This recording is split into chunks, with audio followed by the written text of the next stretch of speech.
Okay, I'm going to try to make this short.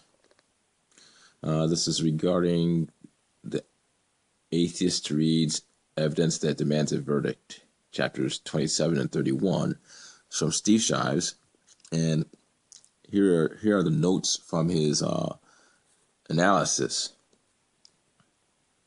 McDowell,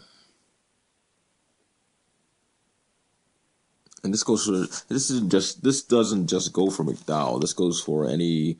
How should I say it again? I use the word orthodox. It's the best way I can describe this type of Christian, an Orthodox Christian, and it can be Catholic, which I'm starting to learn that much of the Protestants, much of the Orthodox Protestant claims of devils and witchcraft and just thinking everything's demonic. Comes from Catholicism. Early Catholicism believed in these things, and the Orthodox Catholics probably would not listen to certain types of secular music. They probably would not go watch Harry Potter. They probably would not. They probably would take issue watching stories about witches. I mean, I am sure there are brands of Catholics that believe in this. When you go on the internet, I had no idea that Catholics had this type of thinking. I thought that the Protestants, ironically, when they questioned that a few people could interpret Scripture, it would result in them becoming more liberal in their thinking. And actually, Protestantism actually became more conservative in many ways because it attacked the Catholic Church. For example, they attacked the so-called sins of drinking alcohol, having any type of alcohol. Muslims are absolutely opposed to alcohol in every single circumstance, regardless of health. They believe that their God does not want them to drink alcohol, and a lot of it's just based on trust in the message of Muhammad. So this applies to Catholics, many Catholics too, many Orthodox Catholics.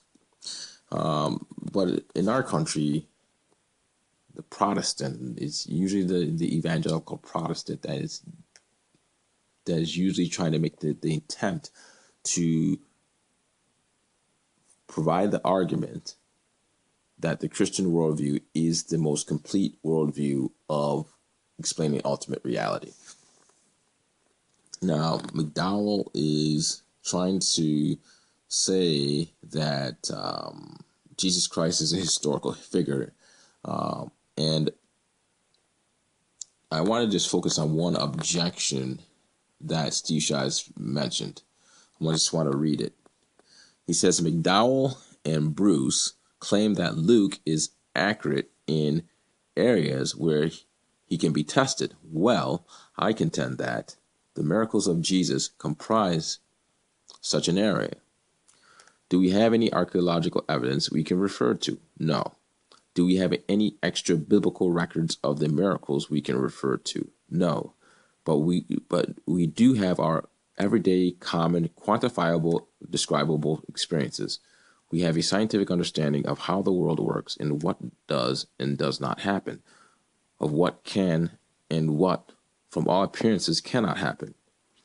And the miracles of Jesus, the healings, the casting out of demons, the feeding of crowds of people with a small amount of bread and fish, the command over the weather, the resurrection, and the ascension all belong in the category of things that do not and almost certainly cannot happen.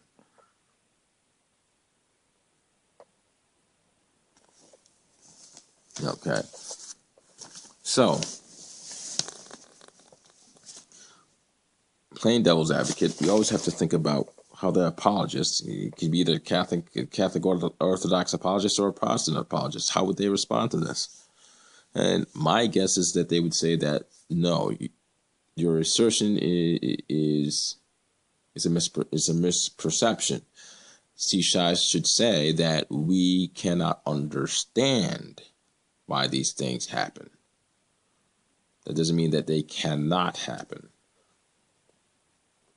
You know, the Protestant Orthodox, and I know that's a general term because some Orthodox are more conservative, and maybe they can be moderate in their moral teachings, even in their conception.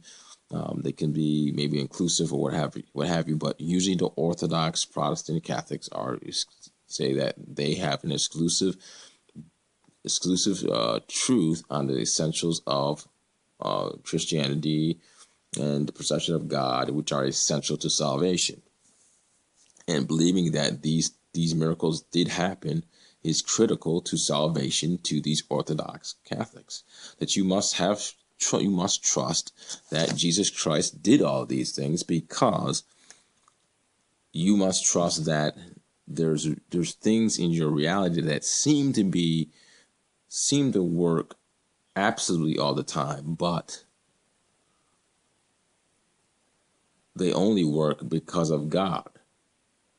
And since God is omnipotent, he can change those realities, maybe on a rare occasion, but can change them. So therefore, you must trust, because if the sin of not trusting is that you think that you know more than God, that you can see beyond the reality, see beyond reality than God. God is reality, and reality is beyond what we can observe.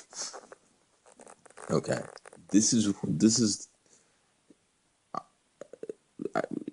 apologists have to give me credit here, because this is the best explanation they can come up with. Okay, but the problem is that then the reality is an illusion in some ways. That the scientific reality, not just moral reality, but scientific, natural reality, is basically an illusion. There are no rules. Yes, they say that there are scientific rules. The apologist says that there are scientific rules and God suspends them. They're trying to assimilate scientific knowledge or scientific acknowledgement, while maintaining that these are only general rules, and these rules can be quote unquote suspended by intervening God that is trying to make a point, or trying to intervene in a way as a means of his plan for humanity. Obviously, he's not performing miracles for animals. He's performing miracles for humans. Okay. But here's the problem. Here's the problem. The Orthodox Catholic also believes that miracles happen in other areas which Christ is not involved in, or the Jewish prophets are not involved in. What do they call those miracles? Demonic. Supernatural abilities exist. They will not. Supernatural abilities exist, but they will say it's not from the true God. It's from the devil. That the devil has been granted supernatural powers also, which comes to my point that the divine has nothing to do with it has nothing to do with being God. Like certain characteristics you have, and then you're God. No, because the devil, if the devil, just assuming there's this supernatural fantasy or the devil exists, if he can heal people, if he can make predictions, they're like psychics, okay, what does that say? Say that an Orthodox Catholic says that's from the devil. The devil's trying to deceive us. But yet the miracles, magic, is the way to prove morality. Christ's teachings are true to Josh McDowell because Christ died on the cross and rose the third day. No one else has done that. So therefore his teachings are true. It's not true intrinsically. It's true through magic. It's not true intrinsically. The laws are not. Morality is meaningless. How can I respect their view of morality when it's just based on who can perform supernatural attributes in what specific region they're performing supernatural attributes. Because this is the law of identity. If you're not in a specific region in the area, okay, you don't belong to a group of specific region and area, and you're performing magic, and you're performing supernatural abilities, well, then you're evil, because God only granted the Jewish prophets and the Christian apostles. I think some of the apostles did perform magic tricks too. This power. No, I'm not going to go into the explanations on why. Wow. I just saw it from a cat, and this is real, man. I just saw it from Mike Morris. And we think we get the same thing from Protestants. Everything that he talks about, the occult and demonic things and witchcraft, all this stuff is nothing new to us. Okay? There's Orthodox Protestants that believe the same thing. It's amazing that he thinks that Protestants are so liberal in their interpretation of the Bible, don't believe in all the demonic occult. They think the devil doesn't exist. They always the Protestants. But the Protestants are the ones that are telling me this, okay? I had a Protestant Nazarene talk about. He was on his anti-sex, sex for marriage thing, and how, Satan is corrupting, twisting sexuality, and that is perhaps what many Protestants believe, just like many Catholics believe, probably. Okay, they got this from Catholicism. Okay, and then he's talking about the occult and witchcraft and all these other type of things. That how Satan is, these miracles. People are faith healing, but if they're faith healing, that's from the devil. And then there's people that believe that God gives them the gift to faith heal. This is among Christianity, man. So, I don't know. I have to keep this in mind, that their mindset, it's one thing, at least the Orthodox Protestant that says that, miracles and magic tricks do not exist in this world right now. They were back then. It's for us to trust that these things have happened.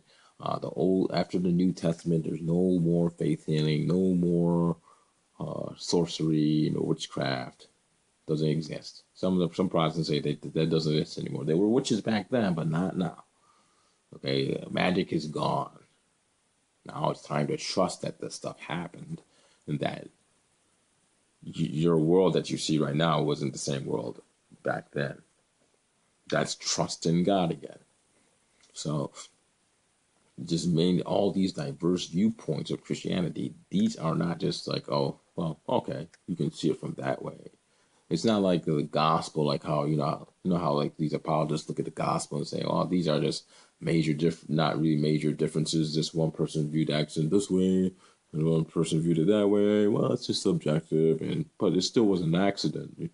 That's the same way the Bible is with the resurrection of Jesus Christ. They're just very casual about how the Bible is just comported. There's major contention among Catholics. Catholic, you see that's probably the one faith. There's no denominations in Catholicism. There's major conflicts within conservative Catholics. Orthodox Catholics. Okay, Boris is orthodox as you can come. You think so, but yet there's another guy that says Boris has no clue on what he's talking about. This is among Catholics, Orthodox. We're not talking about liberal, conservative Protestant versus liberal Protestant, or conservative Catholic versus liberal Catholic. We're talking about among the most Orthodox among Catholics and Protestants. Huge differences. Jehovah's Witnesses are Orthodox Protestants.